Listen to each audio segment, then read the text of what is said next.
आज हम लोग उत्तराखंड के दिन भर की बड़ी खबरें। अल्मोड़ा में रेस्टोरेंट में लगी आग, लोगों की सक्रियता से टला बड़ा हादसा। अल्मोड़ा के पुरानी सब्जी मंडी में स्थित एक रेस्टोरेंट में आग लग गई। स्थानीय लोगों ने तत्परता से आग बुझा ली, जिससे बड़ा हादसा टल गया। बताया जा रहा है कि सिलेंडर बदलने के दौरान आग भड़की। चंद घंटे पहले मंत्री चंदन राम दास ने बाबा केदार को किया था याद, फिर अचानक आई निधन की खबर। आज सुबह 7:30 बजे परिवहन मंत्री चंदन राम दास ने बाबा केदारनाथ को याद करते हुए केदार धाम का वीडियो शेयर किया था। वहीं इस पोस्ट के चंद घंटों बाद उनके निधन की खबर ने सबको चौंका दिया। चंदन राम दास के निधन के साथ पूरे राज्य में शोक की लहर दौड़ गई। सरकार ने उनके निधन पर 3 दिनों का राजकीय अवकाश घोषित किया है। यकीन नहीं हो रहा कि तुम हमें छोड़कर चले गए। चंदन राम दास के निधन पर भावुक हुए नेता मंत्री। उत्तराखंड में सरल स्वभाव और मृदुल भाषी नेता के रूप में पहचाने जाने वाले चंदन राम दास के निधन पर सभी दुखी नजर आ रहे हैं। सत्ता पक्ष हो या विपक्ष, सभी नेता और मंत्री उनके निधन पर भावुक हो रहे हैं। उन्होंने उनके निधन पर गहरा दुख जताकर शोक जताया है। चारधाम यात्रा के बीच चंदन राम दास ने छोड़ा सरकार का साथ। अधर में परिवहन व्यवस्थाएं कौन संभालेगी जिम्मेदारी। कैबिनेट मंत्री चंदन राम दास के निधन से धामी सरकार को झटका लगा है। चंदन राम दास धामी सरकार में परिवहन मंत्री की जिम्मेदारी संभाल रहे थे। प्रदेश में अभी चारधाम यात्रा शुरू हुई है। ऐसे में बिना मंत्री के कैसे चारधाम यात्रा में परिवहन से संबंधित व्यवस्थाएं संचालित होंगी। ये धामी सरकार के सामने एक बड़ी चुनौती होगी। मंत्री चंदन राम दास के निधन पर 3 दिन का राजकीय शोक, सभी मंत्रियों ने रद्द किए कार्यक्रम। कल होगा अंतिम संस्कार। परिवहन मंत्री चंदन राम दास के निधन के बाद 3 दिन के राजकीय शोक की घोषणा की गई है। इसके साथ ही सीएम धामी समेत सभी मंत्रियों ने अपने सभी कार्यक्रमों को निरस्त कर दिया है। काम करते वक्त हाई टेंशन लाइन की चपेट में आया लाइनमैन, अचानक करंट आने से उल्टा लटक कर तड़पता रहा। तो हल्द्वानी में बिजली की लाइन ठीक करते वक्त अचानक करंट आ गया, जिससे लाइनमैन बुरी तरह से झुलस गया। लाइनमैन काफ़ी देर तक उल्टा लटक कर तड़पता रहा, फिर अचानक धड़ाम से नीचे आ गिरा, जिससे लाइनमैन गंभीर रूप से घायल हो गया। हालांकि नीचे मौजूद लोगों ने उसे करंट से छुड़ाने का प्रयास किया, लेकिन नाकाम रहे। अब लाइनमैन को अस्पताल में भर्ती कराया गया है, जहाँ उसका इलाज चल रहा है। गंगा घाटों पर तीर्थयात्रियों का सामान चोरी करने वाले गिरोह का पर्दाफाश, पुलिस ने 11 लोगों को किया अरेस्ट। देहरादून जिले के ऋषिकेश पुलिस को बड़ी कामयाबी मिली है। पुलिस ने अंतर्राज्यीय गिरोह के 11 सदस्यों को गिरफ्तार किया है, जो पर्यटन सीजन में गंगा घाटों पर तीर्थयात्रियों का सामान चोरी किया करते थे। लक्सर में निर्माणाधीन अंडरपास का काम धीमी गति से चलने पर लोगों में नाराजगी, रेल मंत्री को लिखा पत्र। लक्सर में निर्माणाधीन अंडरपास के बंद कार्य को शुरू कराए जाने की मांग को लेकर के अधिवक्ता ने रेल मंत्री को पत्र भेजा, जिसमें निर्माणाधीन अंडरपास के बंद किए गए कार्य को शुरू कराए जाने एवं अंडरपास का निर्माण कर रही निर्माण एजेंसियों को ब्लैकलिस्ट घोषित कर उसे किए गए भुगतान की वसूली किए जाने की मांग की गई।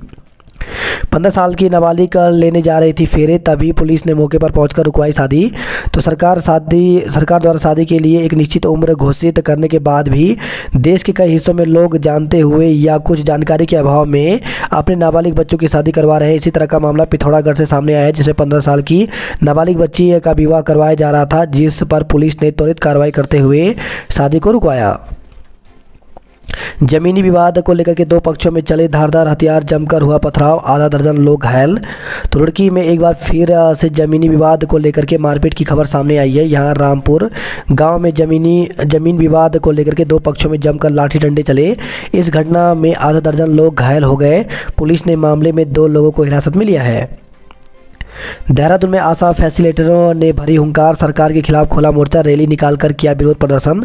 आशा फैसिलिटेटरों ने आज सरकार के खिलाफ मोर्चा खोला। देहरादून में विरोध प्रदर्शन करते हुए संगठन ने डीएम कार्यालय तक रैली निकालकर अपना आक्रोश जताया। आशा फैसिलिटेटरों ने सरकार से नियत न्यूनतम मानदेय प्रतिमाह दिए जाने, फील्ड में कार्य करने के लिए यात्रा भत्ता दिए जाने की मांग की।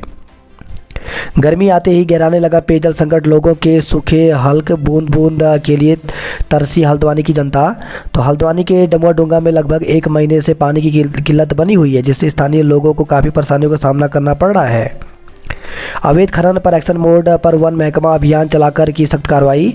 तो वन विभाग खनन माफियाओं पर लगातार कार्रवाई कर रहा है। इसी कड़ी में वन विभाग ने अभियान चलाकर अवैध उपखनिज से लदे ट्रकों पर कार्रवाई की, लेकिन इस दौरान खनन माफिया भागने में कामयाब रहे, जिसकी तलाश की जा रही है। खाद्य आपूर्ति विभाग के अधिकारी को सरकारी जमीन बेचकर लगाया लाखों का चूना, पड़ताल में जुटी पुलिस। तो देहरादून से खबर आई है। टिहरी में नवनियुक्त शहर अध्यक्ष का कांग्रेस कार्यकर्ताओं ने किया जोरदार स्वागत। तो कांग्रेस के नवनियुक्त शहर अध्यक्ष कुलदीप पंवार का कार्यकर्ताओं ने रैली निकालकर जोरदार स्वागत किया। इस मौके पर उन्होंने कहा कि पार्टी ने उन्हें जो जिम्मेदारी दी है वो उस पर खरा उतरेंगे। सरकारी और अर्धसरकारी कर्मचारी उठा सकेंगे कैश क्रेडिट कर्मचारी ऋण का लाभ, लिमिट 25 से बढ़ाकर 35 लाख की।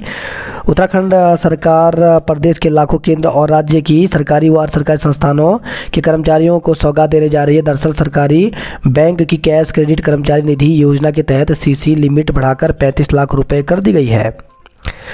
बीड़ी को लेकर के दो मजदूर आपस में भिड़ पड़े, पहले ने दूसरे को उतारा मौत के घाट। तो आजकल आए दिन हत्या के मामले सामने आते रहते हैं। इसी तरह का एक मामला सितारगंज में हुआ, जहां छोटी सी बहस के चलते एक मजदूर ने दूसरे मजदूर की हत्या कर दी। घटना के बाद पुलिस मौके पर पहुंची और मजदूर को सितारगंज के सामुदायिक अस्पताल भिजवाया, जहाँ डॉक्टर ने उसे मृत घोषित कर दिया। मसूरी पहुंची राष्ट्रीय मिशन की निदेशक, सॉलिड वेस्ट मैनेजमेंट और कूड़ा डंपिंग स्टेशन की किया निरीक्षण। तो मसूरी में संयुक्त सचिव एवं राष्ट्रीय मिशन निदेशक द्वारा कूड़ा कलेक्टिंग सेंटर का निरीक्षण किया गया। ऋषिकेश में डंपिंग ग्राउंड में फिर लगी आग, धुएं से लोग परेशान। तो ऋषिकेश में हीरालाल मार्ग स्थित डंपिंग ग्राउंड में अचानक आग लग गई। आग लगने से धुएं का गुबार उठने लगा और कचरे की दुर्गंध से आसपास के लोगों का जीना मुहाल हो गया। वहीं सूचना पर मौके पर पहुंचे दमकल कर्मी आग बुझाने में जुट रहे हैं। केदारनाथ पहुंचे गढ़वाल आयुक्त, इंतजामों का लिया जायजा, यात्रा संचालन के लिए अधिकारियों को किया निर्देशित। थराली मोटर मार्ग पर जाम के जाम से परेशान लोग, निजात दिलाने की मांग। तो थराली देवाल मोटर मार्ग पर घंटों जाम की वजह से राहगीरों से लेकर स्कूल के बच्चों को परेशानी का सामना करना पड़ रहा है। गंगोत्री धाम की यात्रा पर आए पश्चिम बंगाल के श्रद्धालु की मौत, अब तक 4 लोगों की मौत। गंगोत्री धाम की यात्रा पर बंगाल से आए एक श्रद्धालु की उज्जैली में मौत हो गई। यात्री की मौत की वजह हार्ट अटैक बताई जा रही है। इसके साथ ही चारधाम यात्रा पर आए 4 यात्रियों की अब तक हार्ट अटैक से मौत हो चुकी है। श्रद्धालु गंगा में लगा रहा था डुबकी, तभी चोर ने कपड़ों और 50,000 रुपये पर हाथ साफ कर दिया। तो ऋषिकेश में इन दिनों चोरों का आतंक कायम है। ये चोर यात्रा सीजन में आने वाले श्रद्धालुओं को भी अपना निशाना बनाने से नहीं चूक रहे हैं। आज त्रिवेणी घाट पर एक श्रद्धालु गंगा स्नान करने पहुंचा। इस दौरान चोरों ने उसके कपड़े, कैश और मोबाइल सहित अन्य सामान पर हाथ साफ कर दिया। बीटेक फर्स्ट ईयर के छात्र की संदिग्ध परिस्थितियों में मौत, हॉस्टल के कमरे में मिली लाश। तो देहरादून में बीटेक फर्स्ट ईयर के छात्र ने फांसी लगाकर आत्महत्या कर ली। छात्र बिहार का रहने वाला था। अभी तक आत्महत्या के कारणों का पता नहीं चल पाया है।